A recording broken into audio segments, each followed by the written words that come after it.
Poverty, the central theme of life in Nigeria. Its influence has eaten deep into the minds of all who reside in this land. People go to school not to chase dreams, but to drag their families out of distress. People worship wealth and the few who possess it, regardless of the vices that birthed it. People kiss the ground their bosses walk on in hopes of keeping their low-income jobs alive. At least I'll still eat, they say. People forget shame and self-worth in their quest for social media giveaways. Once the rich speak, no matter how stupid, no matter how silly, you dare not disagree.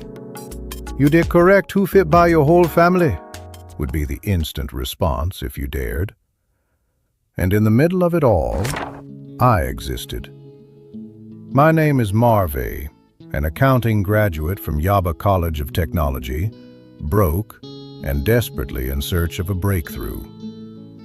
The last 3 years since graduation have been rough. Knowing no one of influence, my diploma couldn't land me a job that paid properly. So I stayed stuck, working jobs that barely covered transport and food, let alone saved anything toward my professional certification. And without that certification, forget about landing any high-profile accounting job in a country crawling with thousands of accountants. Still, I kept applying. Someone, somewhere, will give me a chance, I believe. Until then, I worked at a sports betting shop. It was close to home and paid about the same as other low-tier accounting roles. That meant less spent on transport, but it also meant no real experience gained, and no weekends off. But I didn't mind. I had money in my pockets. I could support my out-of-work parents. That was enough, for now. Every day was a drag. I hated the job, not just for the lack of experience or days off, but because of the crowd that came with it. Thugs, criminals, drunkards, the kind of people you're almost sure will cause trouble. So getting up every morning was an ordeal. Friday came. I checked my mail hoping for a job offer from one of my many applications. Nothing. I sat at the counter waiting for today's batch of money-wasting gamblers to bring their chaos. Slowly they trickled in, and among them was Chin Chin, a loud area boy who always made his presence known, and never wanted to pay for anything. After a few hours of playing, he decided it was time to leave, again without paying. Not today, I thought. "Chin Chin, you never pay for your game," I shouted, dragging him back into the shop. The room froze. No one had ever dared to confront Chin Chin. You couldn't, not unless you had a death wish. "I be this one dey mad me," he barked, turning to face me. Pow! A punch straight into my face. My nose shattered on impact. I went home that day with a bleeding face and a sack letter. Apparently, I was at fault for asking him to pay. Back home, I checked my mail, not with hope this time, just out of routine. And there it was. "Congratulations, you've been accepted for the role of a tech company on the island." I refreshed the page multiple times. This must be a dream. The next day, I took what little I had in my account and went to Oshodi to buy corporate wear. By Monday, I was in their office for the interview. Everything was perfect. I was asked to resume that same day. "You're enthusiastic and competent, just what my team has been missing," the recruiter said. Finally, Mummy's prayers were being answered. Years of hardship finally over. Or so I thought. After a long day of introductions and touring the company tower, it was time to go home. As I stepped into the lift, my nose started to bleed again. I'd forgotten to see a proper doctor, Not that I could afford one. I wiped the blood off and, with my thumb still red, pressed the ground floor button. The lift jerked. The lights flickered and turned red. Then, whispers. Faint but growing louder. What is going on? I clutched the railings. Suddenly, the lift stopped. The doors opened. But this wasn't the ground floor. It was something else. The familiar lobby was gone. In its place, 2 doors and a dusty security chair empty. One door was laced in green, the other in red. I chose the red door. I walked through and found myself back at the betting shop. Chen Chen and the others walked in. My nose wound, gone. Was the job a dream? How am I back here?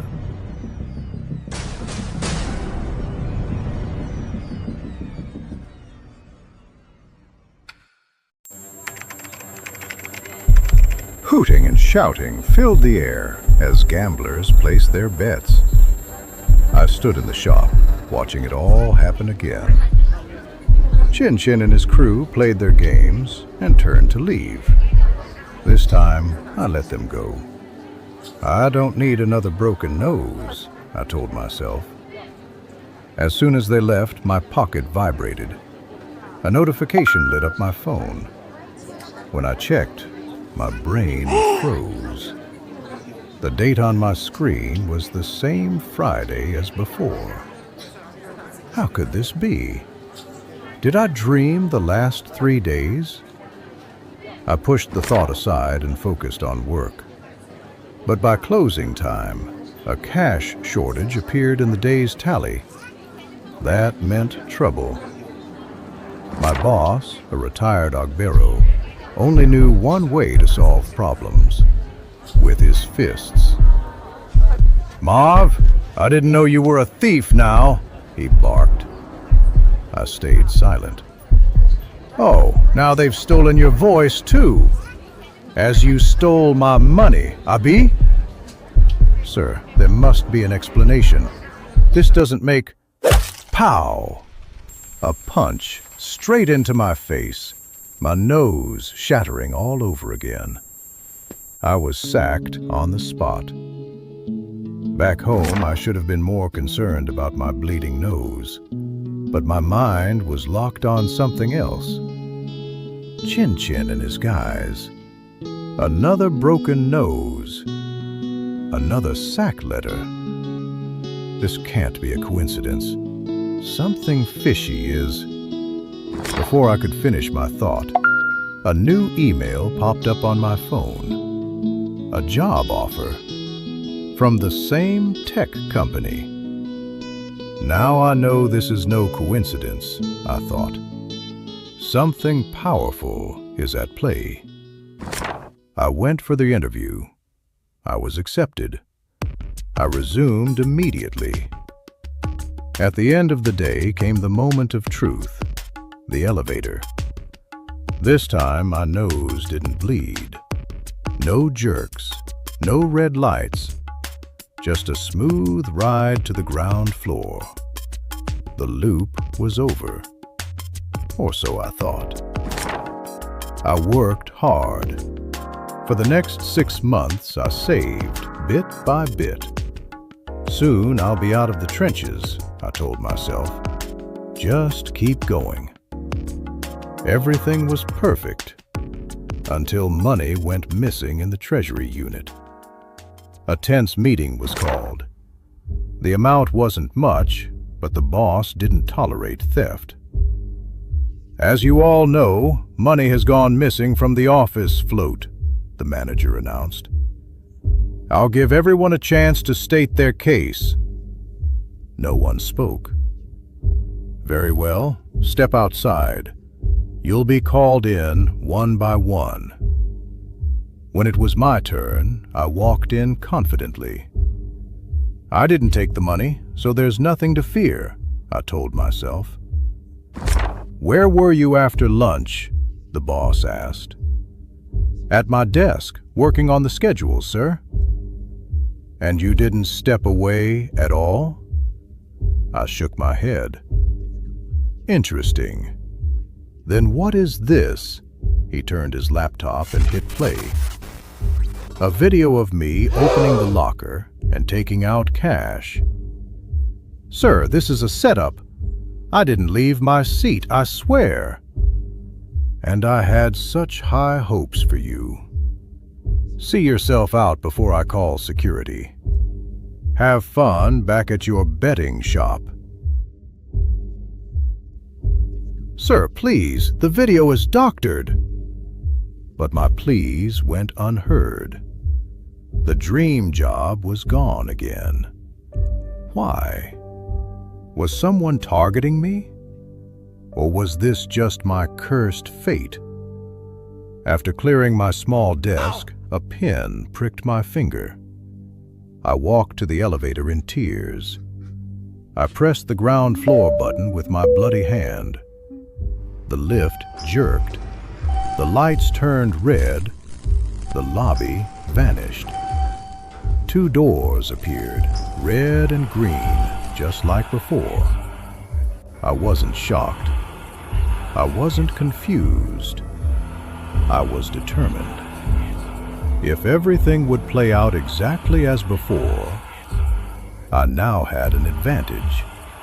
And this time, I was going to make it count.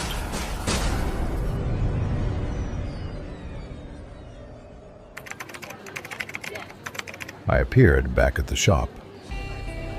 This time I wasn't shocked or confused. I was determined. I knew what was coming. The broken nose, the sack letter, then the tech company job offer. But I had other plans.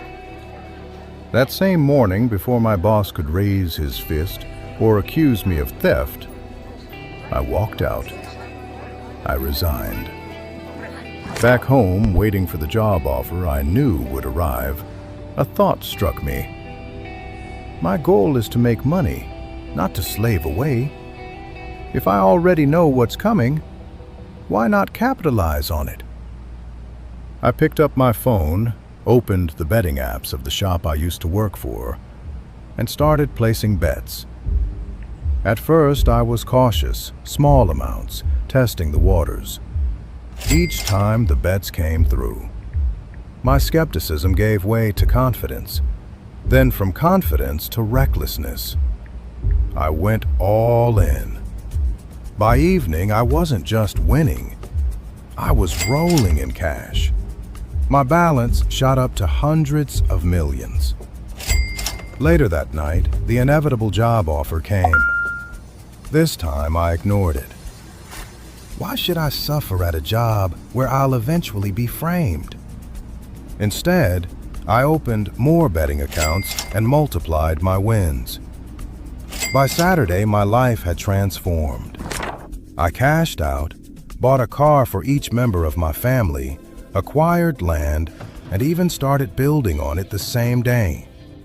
And because poetic justice tastes best with money, I went back to my old shop, bought the place, and fired the manager on the spot.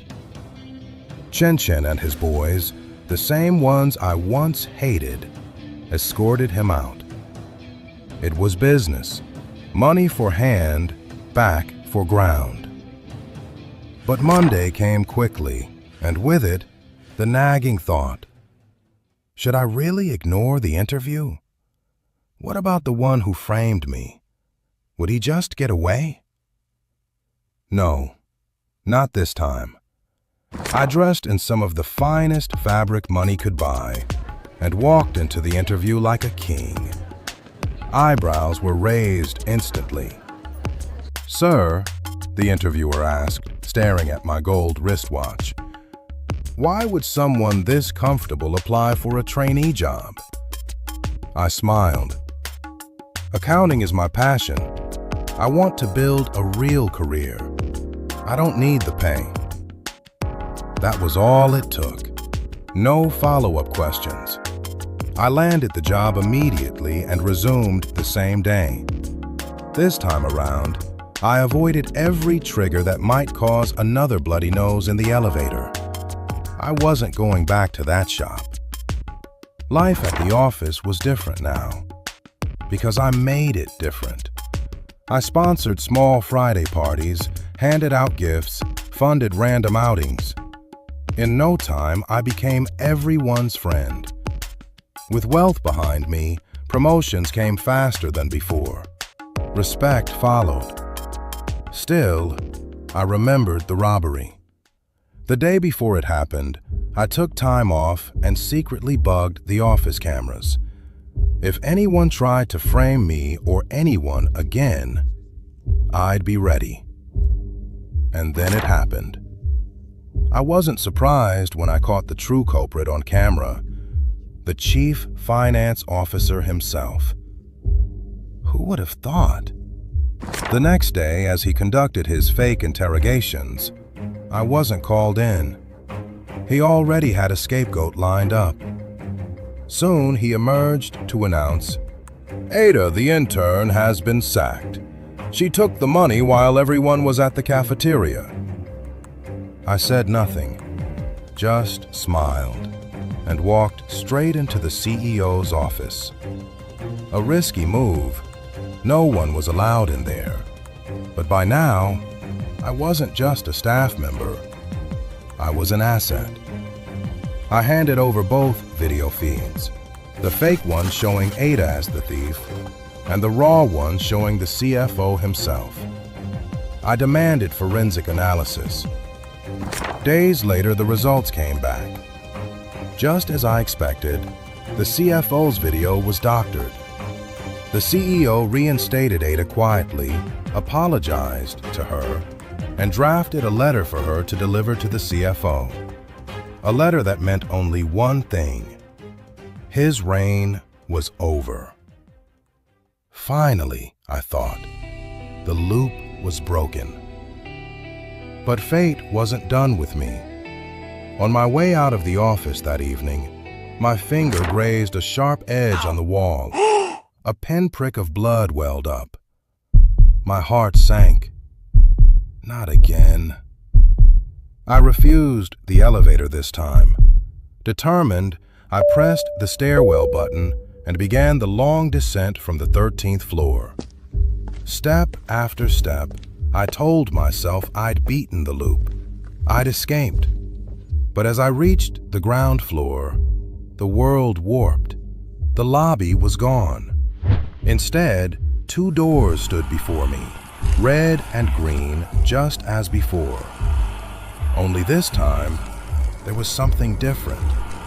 Someone was sitting between them this time, not just the usual abandoned seat. His face flickered, unstable, hidden under a black hood. "Hello, Marve," he said, his voice a deep growl that sent chills crawling up my spine. "It's nice to finally meet you." What was going on?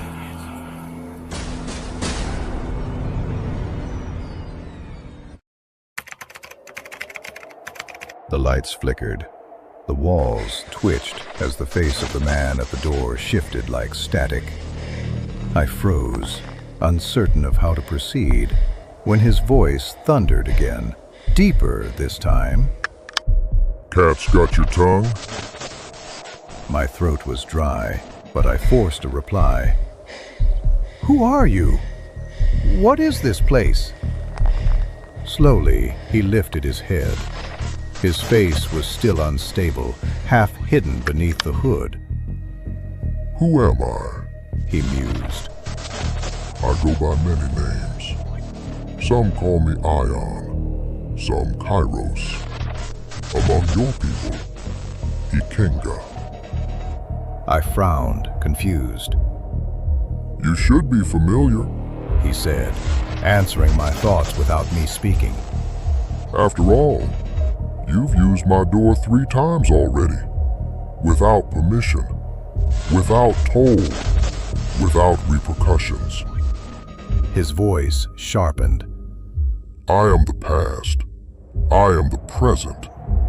I am the future. I am time."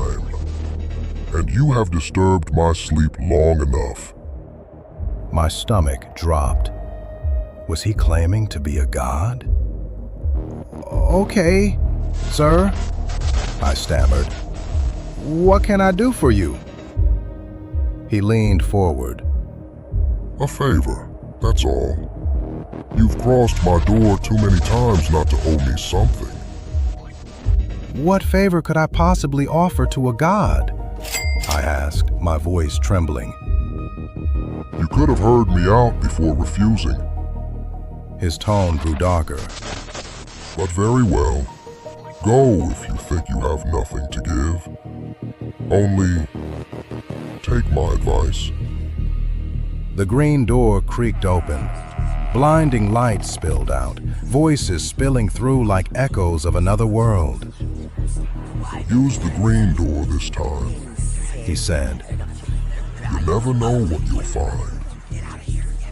Against my better judgment, I stepped through. I landed in a bedroom. Rising to my feet, I wandered into a hallway lined with trophies and plaques. Photos of me at award ceremonies. Awards I had no memory of. Confused, I entered the living room. The decor was extravagant, beyond imagination. What am I doing here? I whispered to myself. Sir, you're going to be late, a voice said behind me. I turned. A man in a black suit stood waiting. Late for what? I asked. My boss jokes, even on such a sad day. Or do you no longer wish to attend the burial ceremony? My blood ran cold. Burial? I said nothing more. Better to play along. I followed him out to a black SUV where he drove me in silence. The ride was short, but my mind was loud with questions. Where am I? Whose burial are we attending? At the cemetery, the answers came like a knife. My entire family was there, even relatives I didn't know but somehow recognized. As I stepped out of the SUV, a woman rushed toward me weeping. I'm sorry. I should have been there. I should have been home, she cried into my chest. It was Ada, the intern. Except she wasn't an intern anymore. A ring gleamed on her finger. My wife. I was speechless. As she sobbed, I spotted my parents. My father gripped my shoulder. You're strong, my son. The Lord will give you more strength. I moved closer to my mother. That's when I saw them. 2 small headstones. Children. My surname etched across. Age 5. The world tilted. Suddenly, memories I didn't own came crashing into my head. Memories of twins, laughter, birthdays, family trips, and then the accident. 7 years into the future, and I had lost everything that mattered. Rage and grief tangled inside me. I snatched the car keys from the driver and stormed off. I drove straight to the tech company. Only it wasn't the same. The sign outside read, Marve's Tech. My company. I had it all, money, fame, status, but none of it mattered. I wanted answers. I entered the lift, bit my thumb, and pressed the button. The lobby appeared again. The hooded man was waiting. What happened? What did I just see? You're back so soon. He asked, almost amused. Didn't like the future? You had everything. The wealth, the company, the family. Except my children die at 5. What sort of future is that? I roared. He tilted his head. The one fate lined out for you. Of course, timelines can shift. You know that better than most. What do you mean? I snapped. Your life was meant to be simple. A house, a car, grateful children, a loving wife. But you decided to alter it. Now you own an empire, and still you complain. Mortals. He scoffed. Most people would kill for what you saw. That's most people, I shot back. I will not live in a future where I bury my own children. The man's hood twitched, his grin unsettling. Very well. I can tell you how to change their fate. But you must do something for me first. The air thickened, heavy with tension. Now, He whispered, his voice crawling under my skin. what says you?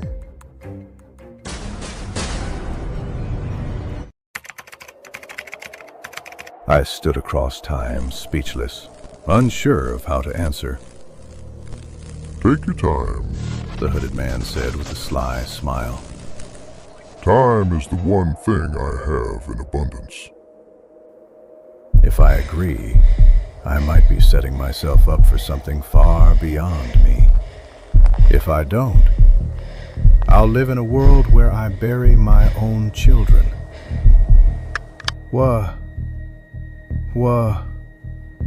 What would the favor be? I finally asked. His grin widened. Now. If I tell you up front, you might run. When you accept, then you'll know. I hesitated, then clenched my fists. If there's even a chance I can have it all, I'll take it. What would you have me do? His face lit up. He extended a hand. I shook it. His grip was cold and crushing, like holding death itself. I knew you'd come around. He said. You strike me as... What's the mission? I cut in. He chuckled. No patience. Very well. You see, time is infinite, but mortals are meant to have only a finite share. That balance is what keeps the world in order. He paused, choosing his words carefully. However, some of my colleagues, careless fools, made deals with humans. Deals that let them cheat time, live longer, dodge fate, break the balance. His voice hardened.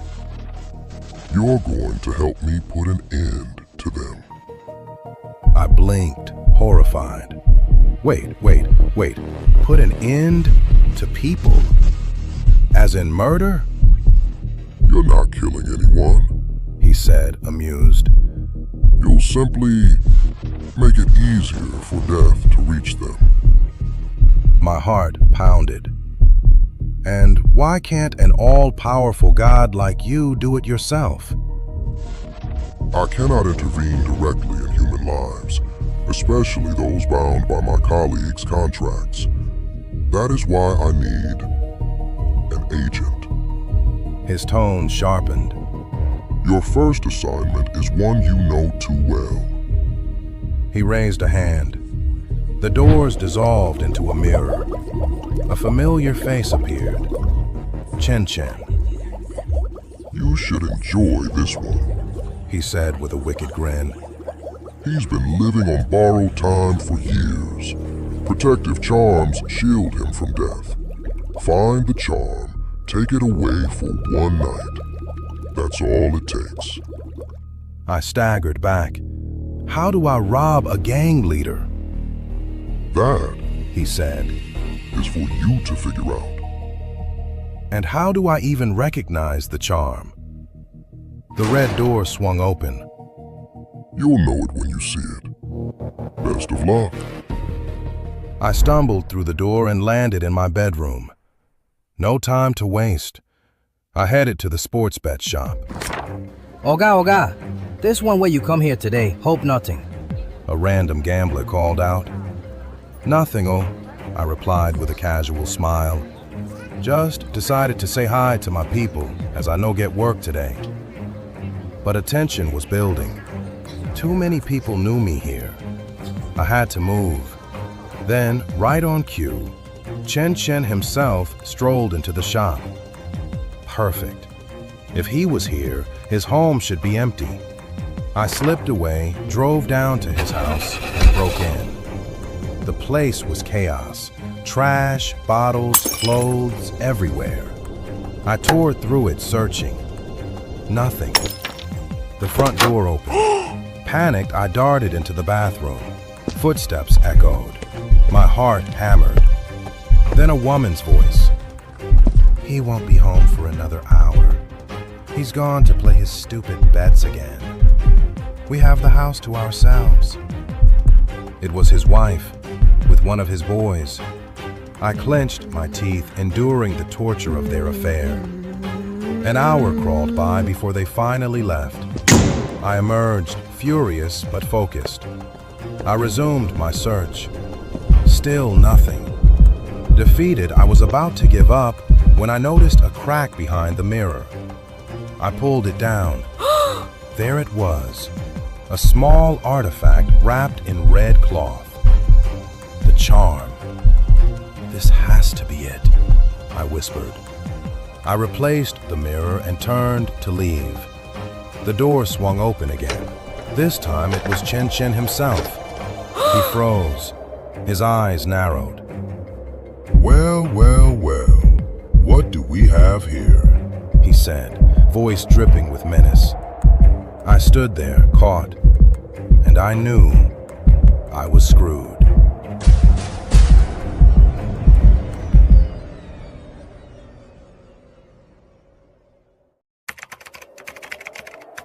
A deafening silence filled the room as I stood face to face with Chin.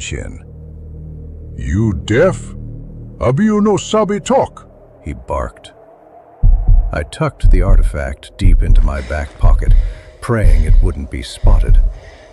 My instinct told me to run, but before I could move, his fist crashed into my face. I hit the floor hard, stars exploding in my vision. The beating continued, every blow painting my sight red. As I struggled to stay conscious, he pulled out his gun. Darkness swallowed me. When the light returned, it wasn't heavenly.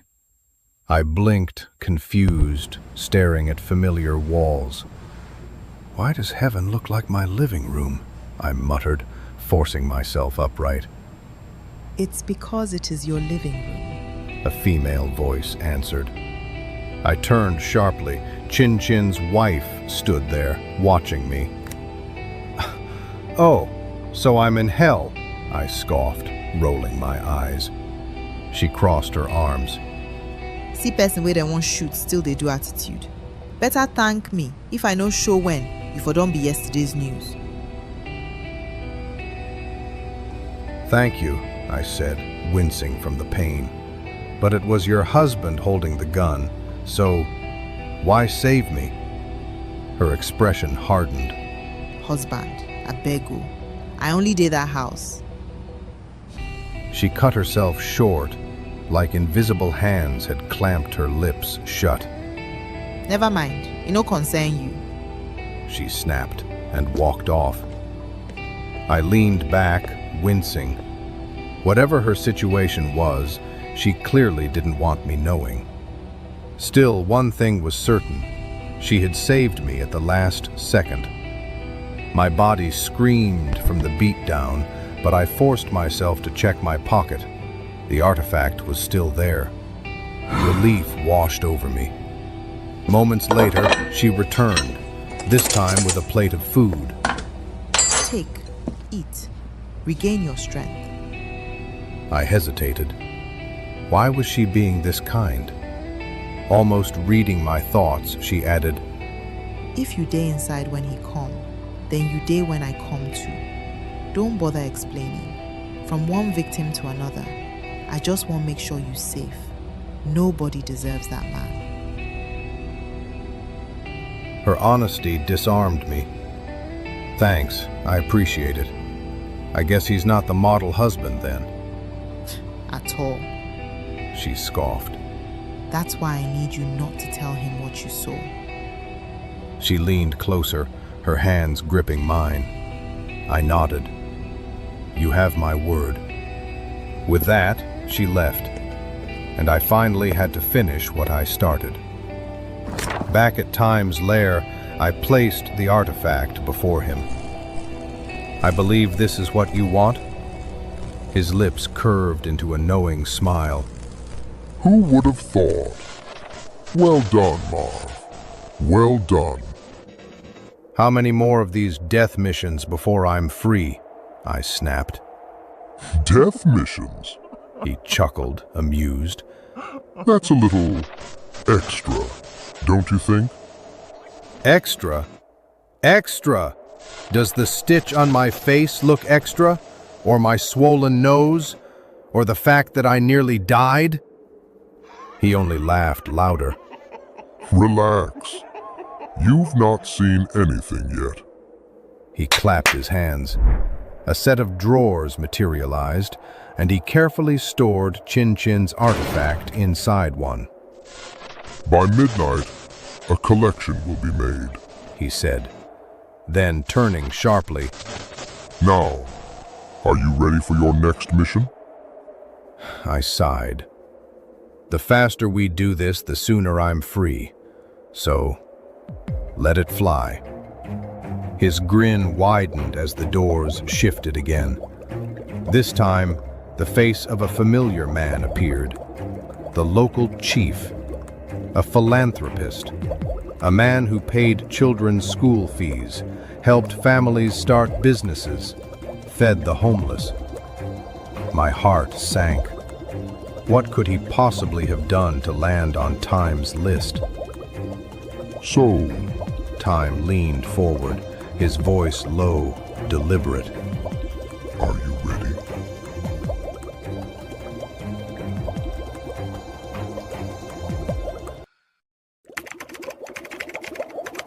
Why is nothing in this world ever as it seems? Chief Bode had always been a beacon of hope and motivation to youths like me. At least, that's how it looked on the surface. Time's words shattered that image. The chief appears kind, generous, even perfect.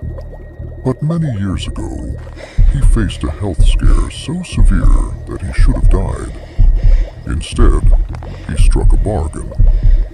Now, every time he feeds others, he steals their life force to extend his own. He paused, eyes narrowing, as if reading the conflict running through my mind. Is this mission going to be hard for you? I forced myself to remain cold, emotionless. What do I need to do? Good. Time replied with a thin smile. Your task is simple. Steal the potion he adds to the food he serves. Without it, there will be no transfer of life force. Nature will reclaim what it's owed. It sounded simple, but I knew it wouldn't be. I barely knew Chief Bode. How was I supposed to get close enough to tamper with something he kept hidden? Back home, I racked my brain until the answer hit me like a jolt of electricity. If I wanted to dismantle a facade built on charity, I had to play the part of a supporter. Step 1. Build familiarity. I put a call through to the chief's residence. Hello? I'd like to support your movement for the community, I said smoothly. I'm willing to donate bags of rice to make this the greatest feast yet. That gave me access, but not the kind I needed. Step 2. Gain deeper access. If I was going to get anywhere near his kitchen, I'd need an ally, his wife. She was active in the Church Women's Association, often spearheading charitable events. Perfect. I volunteered my time, helped with minor church activities, and soon our paths crossed. Marv, She said one afternoon, smiling as we stacked supplies. unlike most young people, you have a rare attitude to work. How would you like to be part of the team for the next feast? Bingo. I'd be honored, I replied. Now I had access. But there was still a problem. Step 3. Get to the potion. I wasn't a chef. I couldn't convincingly join the cooking crew. And even if I did, how would I recognize the potion? It was probably disguised as a common spice or seasoning. Then it hit me. I didn't need to identify the potion at all. I just needed to replace everything. If all the ingredients were swapped before the cooking began, the potion would be among them. The chefs would cook as usual. Chief Bode would assume all was in place, and his plan would fail. The morning of the feast arrived under a heavy sky, the clouds gathering as if for a council. I was officially part of the decorations team, thanks to the chief's wife. But I had arrived early, black bag of replacement ingredients tucked away in my car, waiting for a chance. As I strung up lights and carried boxes, my eyes stayed locked on the kitchen door. I needed it unguarded, even for a moment. Then, as if fate had opened a window, the door swung wide. Chief Bode himself stepped out, speaking to someone down the hall, leaving it open. This was my chance. I moved quickly, slipping into the kitchen with my bag. One by one, I replaced the ingredients laid out on the counter, careful not to make noise.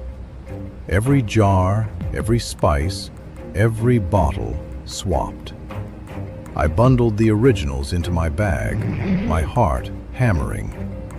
Just as I turned to leave, the door swung open again, and a sharp voice cut through the silence. Why are you always where you're not supposed to be?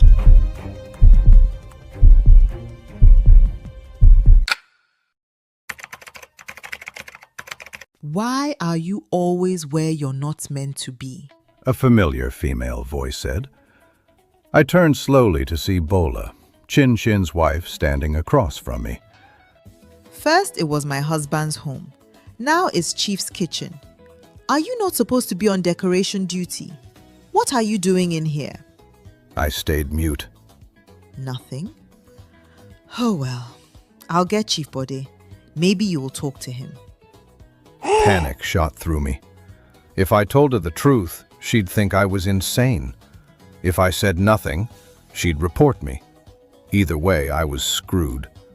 As she turned to leave, ring, ring, her phone went off. Hello? Yes, this is Bola. Jesus! How? Where is he? Mogbe! She dropped everything and ran out of the kitchen straight to the road. What just happened? I muttered under my breath. Everyone around was distracted, whispering, buzzing with sudden confusion. I seized the moment. I dashed to my car, tucked the swapped-out ingredients into the trunk, and prepared to leave. On my way out, I spotted Bola by the roadside, desperately trying to flag down a ride. Where to? I asked as I slowed down. She hesitated, then slipped into the car. Take me home. The ride was long and silent, the weight of unspoken words filling the air. When we finally pulled into her compound, a crowd of mourners had already gathered. Then it all made sense. Chin Chin was dead. Time was right. Nature had taken its course. My heart sank. He was a terrible human being. But why did I still feel so heavy about his death? I dropped Bola off and drove back to the feast. Everything went on as planned. The food was served. Chief Bode gave his speech. The people danced. But my mind was elsewhere. Back home, I stepped into my room, ready to collapse into bed. But the second I flicked on the light, I froze. Bola was sitting at the edge of my bed. How did you get in here? And what are you even doing here? Didn't your husband just die? Oh, give me a break. Me and you both know I don't care for that man. She said, her stare flat and emotionless. Really? You were the one running, crying, screaming when you got the news a few hours ago. Didn't look like someone who didn't care. She softened a little, her voice dipping. I wasn't broken because I loved him. Well, maybe I did, but not for him as a man. I cared because he still did one thing right. He made sure our child's school fees were paid. As useless as Chin Chin was, he did his fatherly duties. I sat beside her, unsure of what to say. She looked at me with pleading eyes. I know it's not your role, but I need help, and I have no one else to turn to. Please, I'll do anything you ask. I nodded. I'll help. You already saved me twice. It's the least I can do. But deep down, I had other motives. I didn't know where Time's next mission would take me, and I needed someone in my corner, even if it meant keeping her in the dark. After 2 missions, I was exhausted. My body, my mind, even my spirit needed rest.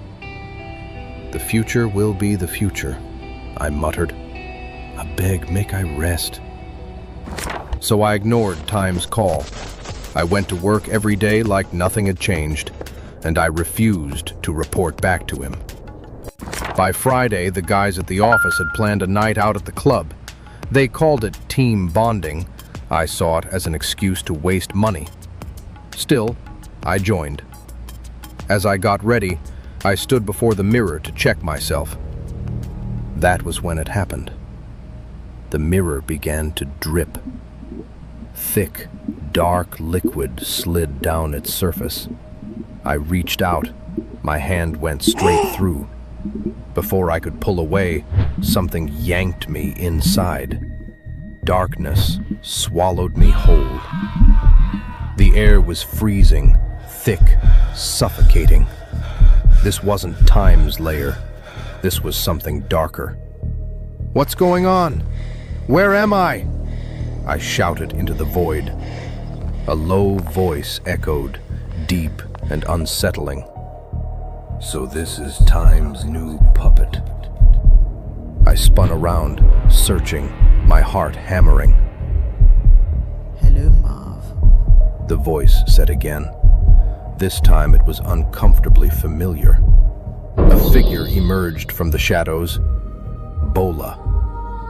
It's good to finally be properly introduced, she said with a chilling calm. My chest tightened. What is going on here?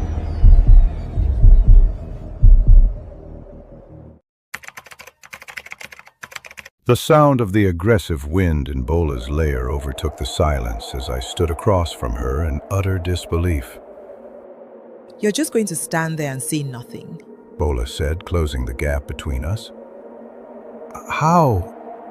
What's going on here? I stammered. You've been dealing with a mini-god. How's any of this still confusing to you?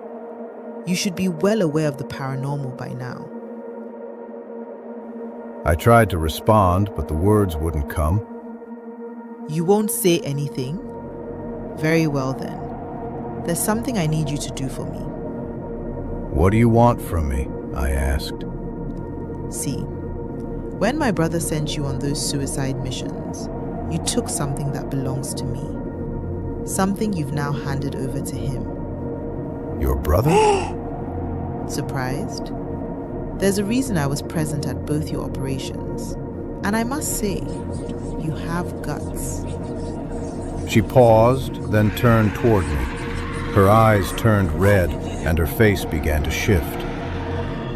The little bottle you stole from this host's husband belonged to me, and I want it back, she said in a dark, eerie voice. You want me to rob Time? What's wrong with you people? How am I supposed to rob someone who sees things even before they happen? How's that supposed to work? she chuckled. You do have a point. Then that means you now owe me, am I right? She said, grinning. No, no, hell no! I'm not working for another one of you, I shouted. Oh, I see. It's a pity, though. You'll keep slaving away for time, all for nothing. Nothing? What do you mean? Is your brother playing me? What's going on here? My chest pounded faster than a motorbike at full speed, and soon everything turned black. When the lights flickered back on, I found myself in my room. I must have passed out from a panic attack. As I sat up on my bed, Bola's words echoed in my head. Keep slaving away with time all for nothing. Is time playing me? I muttered. As I pondered in silence, voices came from outside my room. The closer they got, the more familiar they became. Creak. The door swung open. It was Ada and Bola. Hey, he's awake. Ada rushed to embrace me as Bola set down a tray of food by the bed. What happened? I called all of last night. You didn't pick up. And when I came over, you were unconscious in front of your mirror. Ada said. Yeah, I don't know what happened last night. I thought I saw someone, and suddenly everything went black, I replied, giving Bola a knowing look. But her expression didn't change, neutral, calm. Either she didn't know what I was talking about, or she had a damn good poker face. So how are you here? I asked, turning to Bola. Oh, I called her. Ada said. She's the only person I know in your area, and you've refused to bring me to your home. I see. Well, at least now you know where I live, I said playfully. Can I talk to Bola alone, please? Sure. Ada stepped out. I lunged forward, grabbing Bola's hands. What's going on? What did you mean last night? What are you talking about? She jerked back.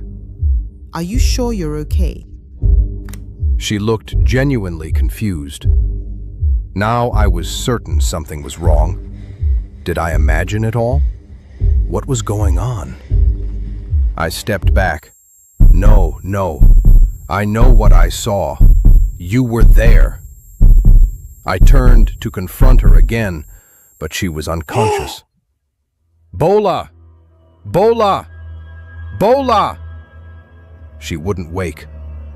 I ran to the living room to check on Ada. How long do you think you can run from time? His voice echoed with each word. My heart skipped a beat as I whispered to myself, how is this my life? Time smiled. I wonder how it is your life too, but don't forget, you're doing this to get a perfect future. Really? Is that even in the cards for me? I'm starting to wonder if you can do anything to help my future. Is that why you avoided me? You think I cannot change your future? I see. I think there's no future to change. It's all an illusion to get your personal puppet. And if there was a future, what could you do to stop it? You can't even get back at those who cheated you on your own. I watched his face for a reaction, hoping to confirm what his sister had claimed. Instead, he rose from his seat, came to my side, and whispered, You know this, yet you'll still do my bidding. Then he vanished. I'll still do your bidding. Go! Get away! You're bidding core! I screamed into the air. I turned to get Ada, but she lay unconscious Ada, and wake up! unresponsive. Ada, wake up! As I tried to wake her, Please, the Ada! door swung open and Bola stepped in, carrying that same chilling presence she'd shown before.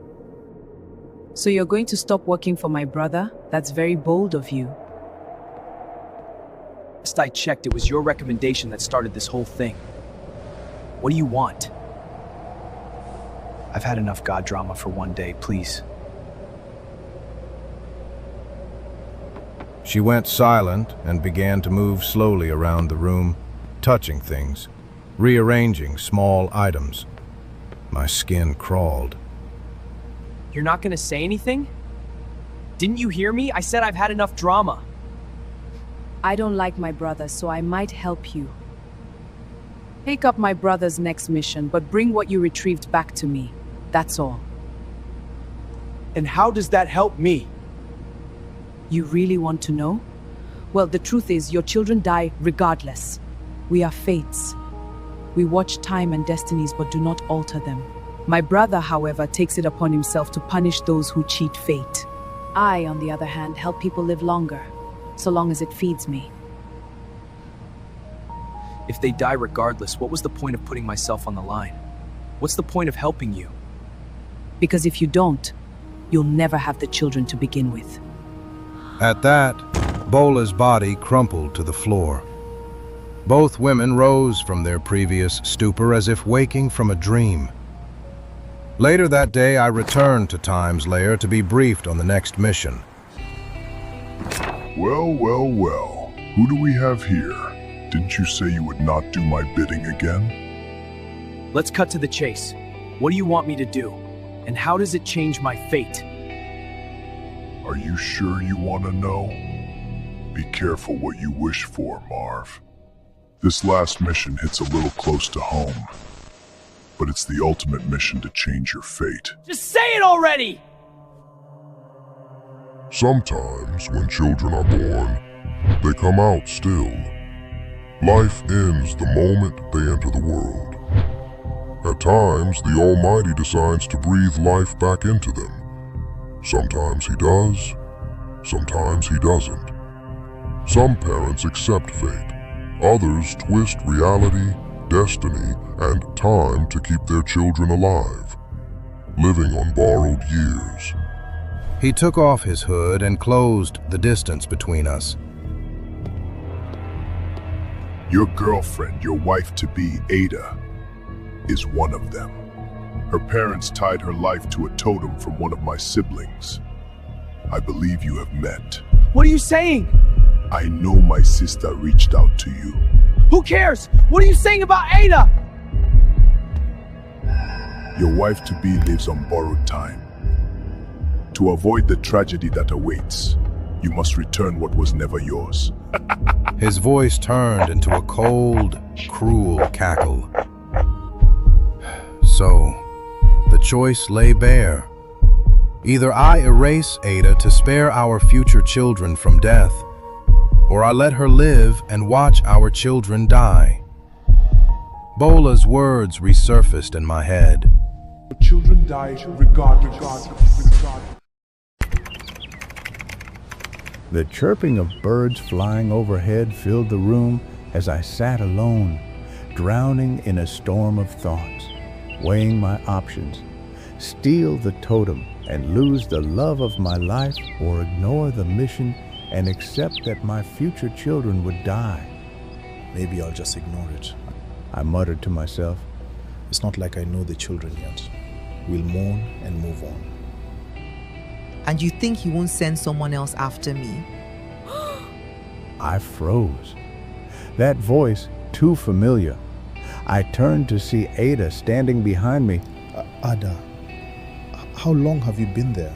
I asked, my voice shaky. I know what's going on, she said calmly. I know the complications surrounding my birth, and I know what time has asked you to do. My mind went blank. How did she know? And what did she expect me to do with that knowledge? How did you know? I finally asked. She took a breath. Growing up, my mom tried to hide it. But as I got older, she told me about my stillbirth, about how they tried for years and how they had no choice. Since then, I've been in contact with the goddess who preserved my life.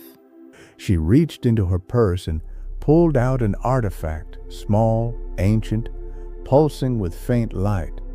As long as I keep this safe, I remain beyond death. This is what time wants you to retrieve. She placed it in my hand. My fingers trembled. Why Why would you give this to me? She looked at me, eyes soft but tired. Because I trust you. Because I know you'll make the right choice. And because I'm tired of carrying this burden alone. She turned and quietly walked away, leaving me staring at the artifact now burning a hole in my destiny. That night, I sat in silence, Ada's trust heavy on my shoulders. Could I protect it from time, from gods, from fate itself? The door creaked open, Bola stepped in. Relief washed over me. Just Bola, not the goddess. How might I help you? I asked cautiously. She sat down, crossed her legs. Did you hear that Chief died? I feigned surprise. That's bad. How did it happen? She looked at me with sharp suspicion. I was thinking you'd know. I mean, you were in his kitchen alone. Just like you were in my husband's room. Alone. Both men died mysteriously afterward. A chill ran through my spine. She's connecting the dots. And what? Did the autopsy say it was poison? I snapped back. Or are you just throwing accusations? And how exactly does your husband tie into this? She smirked. You think you're clever. Just know I know something is up with you. She stood to leave. Bola, I called after her. I thought we were friends. Where is all this coming from? She paused. Her eyes went dark, just like before.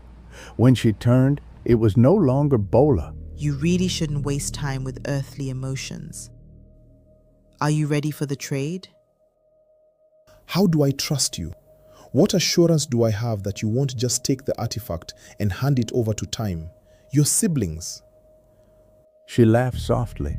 Trust? You cannot trust me. But what choice do you have? Your girl is marked for death. She should have never existed. Anything born from her will die. Whether she has 1 child or 10, the end remains the same. So, do you trust me? My thoughts spiraled. Is there truly no escape? Then it hit me. What if I replaced her? I said slowly. She was never meant to live, but fate can be altered, swapped. What if someone else took her place and she took their life force? Could you do that? The goddess smiled, slow, delighted. Now you're thinking. Who do you have in mind?